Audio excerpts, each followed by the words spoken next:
जय हिंद दोस्तों। जैसे ही इजराइल ने आदमखोर जिहादियों को हूरों की बगल में सुलाना शुरू किया, जिहादी जो मुल्क हैं, इस्लामिक मुल्क, वहाँ हाय तौबा मची हुई है। ये अजीब लोग हैं, अपनों का सुख भी नहीं देख सकते। वो बेचारे हूरों के पास हैं, जन्नत में है, वहाँ अल्लाह उनको शराब पिला रहा है, वो खुशबूदार शराब जिसकी एक बूंद से पूरी धरती में खुशबू हो जाती है। वो हूरें जिनकी आंखें नीली हैं, वो हूरे जिनके शरीर से चांद जैसी रोशनी निकलती है, इजराइल ने उन हूरों के पास भेज दिया इनको। अब भी इन लोगों को दिक्कत है। अरे भाई, आप ही तो अपनी कुरान का हवाला दे के कहते हो। अब उनके हूरों के पास जाने में तुम्हारे पेट में दर्द क्यों हो रहा है? आप भी हूरों के पास जाओ। ये मौलाना जो मस्जिदों में बैठे हैं पाकिस्तान की या दूसरे देशों की, ये हूरों के पास पता नहीं क्यों नहीं जाते। इनको हूरों से पता नहीं कौन सी दिक्कत है। हूरें इनका वेट कर रही है वहाँ, सुंदर सुंदर। देखिए दोस्तों, चरमपंथ कोई भी हो, वहाँ केवल कुछ ऐसे बहाने दिए जाते हैं जिससे 20-21 साल के नौजवानों को बहकाया जाए, भड़काया जाए। ये किसी एक धर्म में नहीं होता, सभी धर्मों में होता है ये लगभग। ऐसी कुरीतियाँ, ऐसी बकवास और ऐसे जो आडंबर होते हैं, ये कुछ सत्ता के नज़दीक रहने वाले लोग या फिर समाज के ऊपर एकाधिकार स्थापित करने की जिनकी मंशा होती है, वो ऐसे ऐसे ये गढ़ते हैं किंवदंतियाँ या ऐसे ऐसे शगुफे गढ़ते हैं जिससे लोग उनके वश में आ जाएं, उनका कहा मान लें। अगर हम भारत की बात करें तो दोस्तों, यहाँ कभी हिंदू मुस्लिम का झगड़ा नहीं था।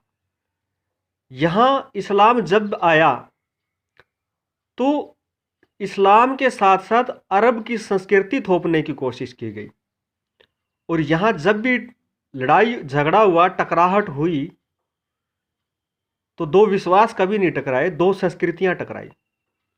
हम भारतीय लोग थे, यहाँ के लोगों को इस्लाम से प्रॉब्लम नहीं थी, लेकिन जब उन पर अरब की संस्कृति थोपी गई, अरबों के नज़रिए, अरबों की जो पहन, रहन सहन और बाकी जो चीज़ें, खाना पीना तक यहाँ थोपा गया, उसके बाद भारतीय और अरब संस्कृति में टकराहट शुरू हुई, मुकाबले शुरू हुए जो आज तक चल रहे हैं। अब दूसरा उदाहरण आप इंडोनेशिया का ले लें, थाईलैंड का ले लें, मलेशिया का ले लें। वहाँ भी मुसलमान हैं और बहुत सारे ऐसे कंट्रीज़ हैं। एक वो हमारे जो, शायद अगर मैं गलत नहीं हूँ तो इंडोनेशिया के ही नोट पे जो है गणेश जी का चित्र है। श्री कृष्ण जी की संसद के बाहर ही एक जो अर्जुन और कृष्ण की जो प्रतिमा लगी हुई है वहाँ रथ के अंदर। तो उन लोगों ने साफ कहा था कि हमने विश्वास को परिष्कृत किया है, विश्वास को वैज्ञानिक आधार दिए हैं जैसा वो समझते हैं इस्लाम के रूप में, लेकिन अपने पूर्वज नहीं छोड़े। देखिए, मैं बिना हिंदू हुए भी इंसान हो सकता हूँ, मैं बिना मुसलमान हुए भी इंसान हो सकता हूँ, मैं बिना ईसाई होते हुए भी इंसान हो सकता हूँ, मैं बिना यहूदी होते हुए भी इंसान हो सकता हूँ। हमारे महान शहीद भगत सिंह किसी भी धर्म को नहीं मानते थे, लेकिन उसके बाद भी नैतिकता और उनकी इंसानियत की जो प्रकाष्ठा है वो समाज देख सकता है।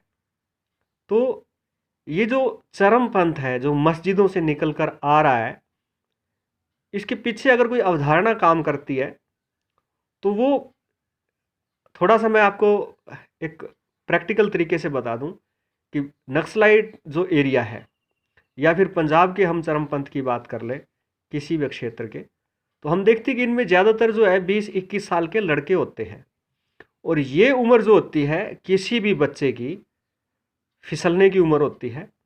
उसका कच्चा दिमाग होता है कोरे कागज की तरह, उसके ऊपर समाज जो लिख देता है, जो वो समाज में देखता है, वो छप जाता है और फिर वो उसका जो व्यक्तित्व है, पर्सनैलिटी है, वैसी ही हो जाती है। और यही हुआ है, एक पैसिव एक्सट्रीमिज़म जो बच्चों में पाकिस्तान में या दूसरे इस्लामिक मुल्कों में डाला जाता है, वो जो है एक समय के साथ एक्टिव एक्सट्रीमिज़म जो होता है उसमें बदल जाता है, और फिर जो है उनके दिमाग के अंदर जो डाला गया है वो ही जो है वो उसको फॉलो करने की कोशिश करते हैं, और उसका नतीजा अराजकता, हिंसा, फसाद और आतंकवाद चरमपंथ के रूप में जो है हमें देखने को मिलता है।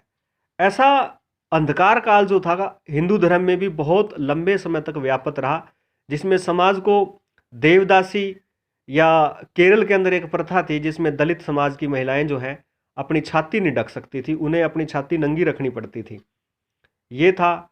और बाकी जो जातिवाद था हमारे हिंदू समाज में, वो क्या था, वो एक तरीके से हिंदू एक्सट्रीमिज्म ही था उस समय, जब हमारा पूरा हिंदू समाज अंधकार युग में था। ऐसे जो आज मौलवी इस्लाम के साथ कर रहे हैं, मुसलमानों के साथ कर रहे हैं, यही किसी समय ब्राह्मणों ने हिंदुओं के साथ किया था। लेकिन समाज ने उसको डिनाई भी किया और फिर तर्क ढूंढे और वो वजह ढूंढी जिनकी वजह से हम उसे छोड़ सके। लेकिन आज इस्लाम के अंदर कोई भी ऐसा मतलब मौलवी तो बिल्कुल नहीं आएंगे इसमें आगे, पढ़े लिखे जर्नलिस्ट या जो उन देशों के रहबर हैं, रहनुमा हैं, वो ये चीज़ लेके आगे ही नहीं आ रहे।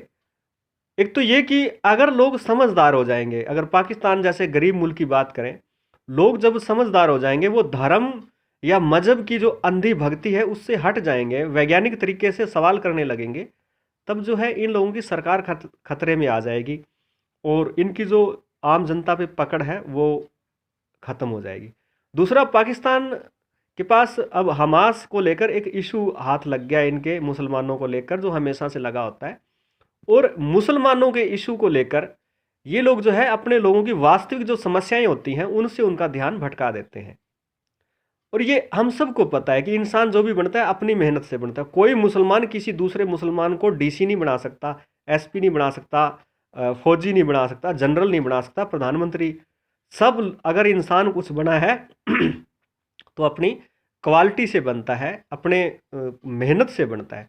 लेकिन नहीं, ये जो चीज़ें होती हैं, अगर हम इनको ख़त्म करना चाहते हैं तो इसका एक ही रास्ता, जागरण। यानी हम इन लोगों को पढ़ाई लिखाई के माध्यम से जगा सकते हैं, इनको बता सकते हैं कि ये जो कुछ चीज़ें होती हैं ये धर्म नहीं होती, ये धर्म के अंदर अपने स्वार्थ के लिए जोड़ी जाती हैं। चाहे वो हिंदुइज्म में जाति व्यवस्था हो, या छुआछूत हो, या ऊंच नीच हो, या वो गंदे रिवाज जैसे छाती ना ढकना, पीछे झाड़ू बांध के चलना। तो ये तमाम चीज़ें जो हैं, जो मतलब खोर लोग थे, धर्म को अपने तरीके से प्रयोग कर रहे थे, उन्होंने जोड़ी थी। ठीक इसी तरीके से ये जो हूर है, जन्नत है, ये ऐसे कंसेप्ट, हलाला जैसे कंसेप्ट जो इस्लाम में है, ये औरतों का शोषण करने के लिए जोड़े गए हैं। मतलब औरत का लालच दिया जाता है उन लोगों को। तो इन चीज़ों से अगर इस्लामिक जगत निकल जाता है तो आप जो इस्लामोफोबिया ख़त्म करने की बात करते हैं वो हो सकता है। वरना जिस तरीके से आपकी कौम पेश आ रही है सोशल मीडिया पे, और एक एक्सट्रीमिज़म लेकर लोगों के सामने, एक्टिव जो एक्सट्रीमिज़म है वो आप लेके आ रहे हो, तो इससे इस्लामोफोबिया कभी ख़त्म होने वाला नहीं है। हाँ, आप पूरी दुनिया को अपने खिलाफ करते जा रहे हो, एक आम आदमी भी जो है आपके खिलाफ होता जा रहा है। तो समय रहते जो किसी भी धर्म के लोग हैं जो वास्तविक धर्म को समझते हैं, उन्हें इसके खिलाफ काम करना चाहिए और इन चीज़ों को जो है ख़त्म करने की दिशा में प्रयास करना चाहिए। जो सोशल मीडिया से हो सकता है, एजुकेशन से हो सकता है, पढ़ाई लिखाई से हो सकता है, और बाकी जो तमाम तरीके जो इन्होंने अपनाए हैं मोबिलाइजेशन के, वही तरीके जो है एक समाज सुधारक को अपनाने चाहिए, ताकि जो है ये चीज़ें ख़त्म की जा सके और संसार के अंदर शांति की स्थापना की जा सके।